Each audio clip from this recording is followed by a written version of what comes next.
Exclusively for Hampton Roads, Cox Communications presents Cox Business Television. Hello and welcome to Cox Business Television. I'm Mike Bram. Our goal on this show is to offer key insights and advice regarding the challenges we face doing business in our region. In other words, it's about leaders powering leaders. Today we turn our attention to challenges impacting our workforce, both personally and professionally, that in some ways are unique to our times. How do we prepare our organizations for what some have tagged the silver tsunami? Cox, in partnership with Inside Business, brought together a panel of experts on the subject for a recent executive discussion series. On the panel, we had HR experts and representatives from several industries, ranging from finance to ship repair. The challenges identified were just as diverse, touching on generational differences between boomers and new workers, the cost of retirement, the loss of expertise, and the difficulties of finding the skills companies need to grow their business.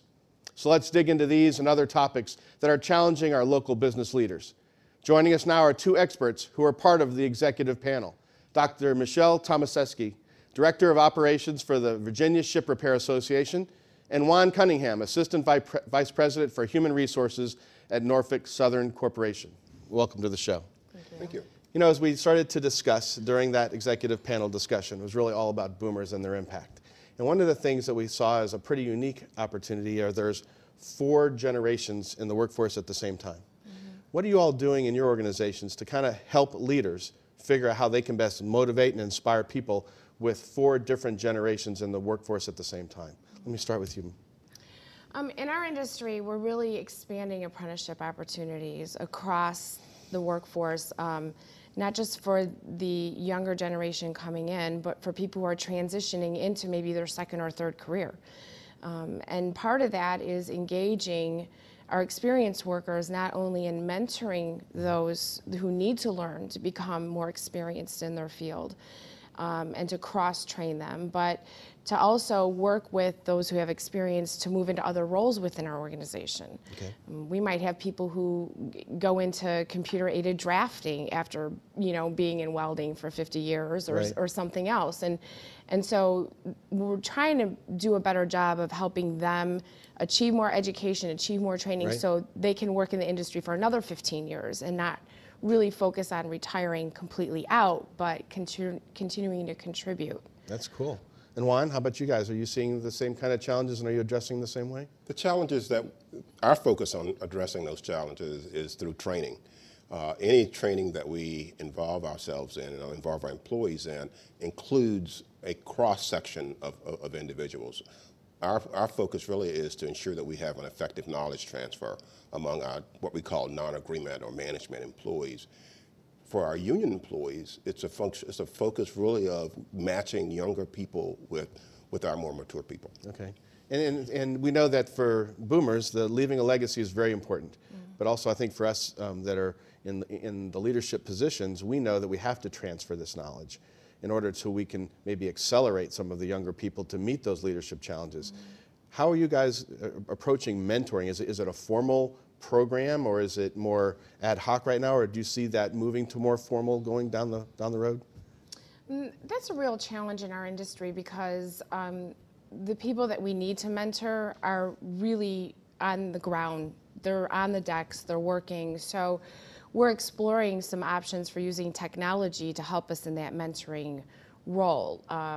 We have some software that we've already developed, and we're trying to work with some of the apprenticeship programs to allow them to have forums online. There are some really wonderful retirees who spend their time actually doing demonstrations and putting them on YouTube just because they want to transfer knowledge. Yeah, that's cool. I have a really good example is Tubal Cain, Caintubal, on YouTube, and he does wonderful work. And so we try to get the mentors to encourage the workers to look at that and then do demonstrations on the job and help them with performance. Very cool. And as you all are working with your executive teams, and we're knowing now that many of the boomers may be staying into the workforce longer because both financially, but also they have that energy and that excitement, they want to keep going. How is that affecting your succession planning for your organizations? How are you addressing now maybe an elongation for how long people are being, but also you have some of the newer employees that they want those opportunities. How are you dealing with that one? Well, one of the things that we focus on more so than looking at keeping managers longer is helping the new generation recognize that it's not going to happen today. As one of the things that's happening in our organization is that there's more movement on a lateral basis for those individuals that are entering the workplace. Individuals that are already on the mature side of the scale are more than willing and to a great extent provide the kind of mentoring and coaching. I guess coaching is more what we're starting to target today rather than formalized mentoring. Do we have to reset expectations though, that sometimes you say I've been in a job for 3 to 5 years, where's my next promotion? Do we need to start addressing expectations both for how long we're in a job and or that lateral is okay, up doesn't have to be the only way to go? What I see a lot is that we talk about this sort of turnkey employment where they go from one job to another.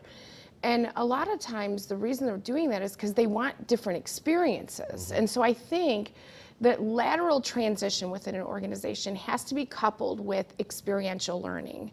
It has to be built on expanding your knowledge base among that group of workforce that you're doing lateral movements with. Because if they feel like they're not gaining anything either intellectually, personally, and I think our workforce is more purpose-driven today, and they want to be a bigger part of the organization. They want to feel the meaning. They want to know why they're working. I don't think lateral moves are a bad thing. I think that we have to be very diligent in making sure that they offer a building of the workforce, not just shifting people into different positions because we need them somewhere else. And Juan, your team, you were saying you've got over 4,000 job openings over the next couple of years, but they're in multiple states.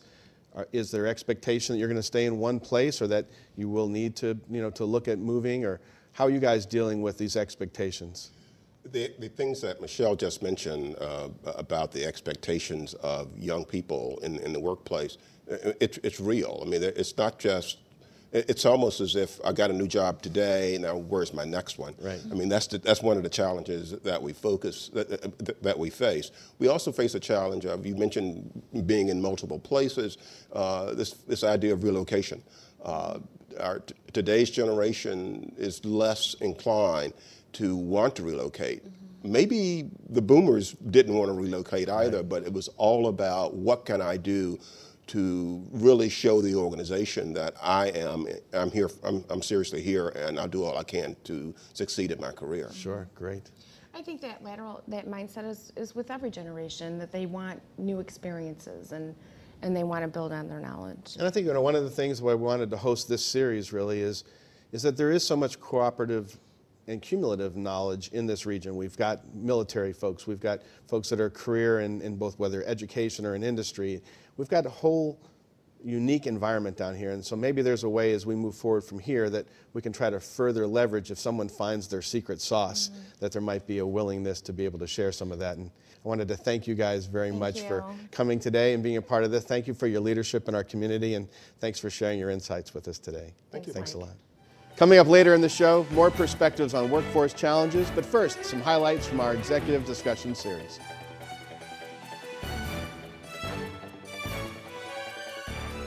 We're asking employers to produce 5 to 7 minute realistic videos. So before they apply for the job, they can sit down to a computer and actually see that. And it talks about the careers, and it's so that we like to think of it as the good and bad and the ugly of the job. Because some jobs will pay a nice salary, but the lifestyle is not what the applicant wants. And what happens is they apply for the job, they get the job, the employer invests the money, and they get there in a month and find out they don't like the job. Specifically in healthcare, we're seeing clinicians who are going back and getting degrees in information technology or clinical informatics, because they can meld then the two worlds, and that is a huge barrier for us. So a lot of that is happening now. On the flip side, you're seeing, again, some of the accountants who are getting specialization and reimbursement. For us, that's obviously how we get paid, and needing to know those 150,000 codes is very important. So you are seeing a lot of crossover these days. To find out how you can join the next executive discussion series and see clips from past CBTV shows, go online to the Small Business Navigation Program presented by Cox Business, providing your business with the tools to succeed.